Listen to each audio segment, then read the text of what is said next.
Bismillahirrahmanirrahim. Assalamualaikum warahmatullahi wabarakatuh. Alhamdulillah wassalatu wassalamu ala rasulillah amma ba'du. Kaum muslimin dan muslimat rahimakumullah, bertemu kembali kita pada acara kajian waris Islam membahas 40 motivasi waris Islam yang diselenggarakan oleh Zaid bin Sabit Waris Center.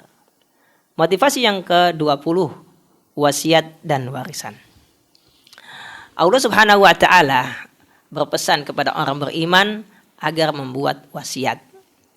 Sehingga ketika dia meninggal dunia akan menjadi petunjuk bagi ahli warisnya apa yang mesti mereka lakukan terhadap harta yang ditinggalkan.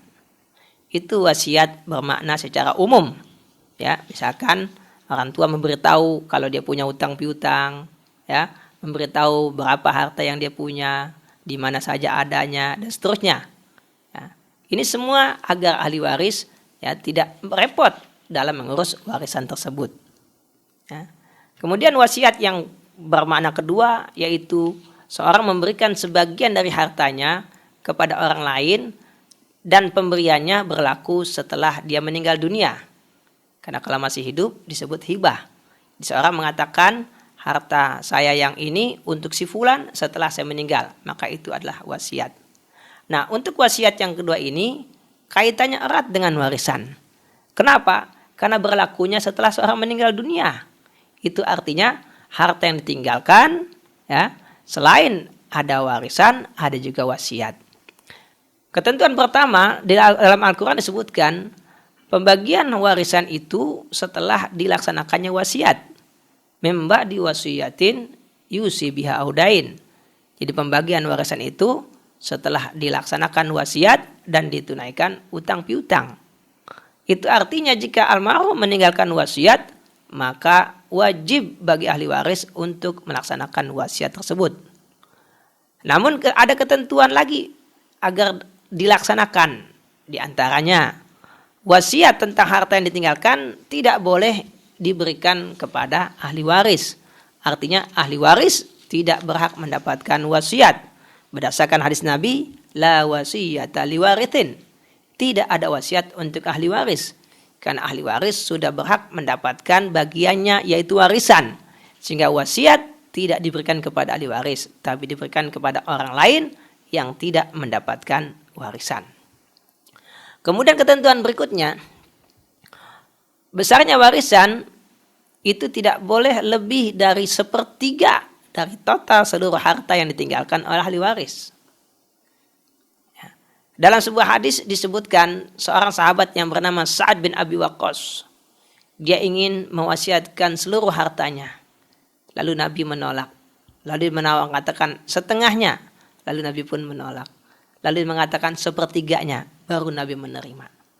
Artinya seorang diperbolehkan berwasiat atas hartanya 1/3 dari hartanya. Boleh dia berikan kepada orang yang dia pilih selain ahli waris. Namun tidak lebih dari 1/3. Sehingga jika seandainya almarhum berwasiat dan isi wasiatnya lebih dari 1/3 total hartanya, maka yang wajib dilaksanakan oleh ahli waris hanya 1/3. Adapun lebihnya ahli waris boleh menolak, boleh pula melaksanakannya. Ya. Nah, inilah beberapa ketentuan tentang wasiat. Semua tidak lain adalah demi menjaga hak ahli waris. Karena ahli waris tetap berhak mendapatkan bagiannya. Karena harta yang ditinggalkan almarhum ya, berdasarkan ketetapan Allah Ta'ala adalah menjadi hak ahli waris.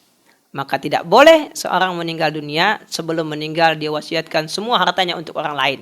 Sehingga ahli waris tidak mendapatkan bagian. Atau lebih dari 1/3 sehingga ahli waris mendapat bagiannya berkurang. Ya, maka hanya boleh 1/3. Namun juga kita sebagai seorang yang beriman sepatutnya memang kita berwasiat.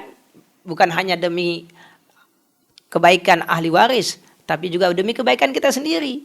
Agar dari harta yang pernah kita miliki apalagi dari usaha bisa kita nikmati setelah kita meninggal dunia. Karena dengan kita berwasiat, misalkan untuk masjid, untuk kebaikan-kebaikan yang lainnya, yang pahalanya terus mengalir, sehingga kita bisa menikmati. Ini yang dikatakan harta yang dibawa mati. Karena kalau semuanya kita berikan kepada ahli waris, kita nanti nggak kedapatan setelah kita meninggal dunia. maka mari ya kita sisihkan sebagian dari harta kita untuk kita wasiatkan, kita wakafkan, kita berikan kepada kebaikan-kebaikan sehingga pahalanya bisa mengalir terus buat kita dan selebihnya untuk ahli waris. Dengan demikian semua bisa mendapatkan dari harta yang kita tinggalkan. Demikian motivasi yang ke-20. Sampai ketemu lagi pada motivasi-motivasi yang berikutnya. Assalamualaikum warahmatullahi wabarakatuh.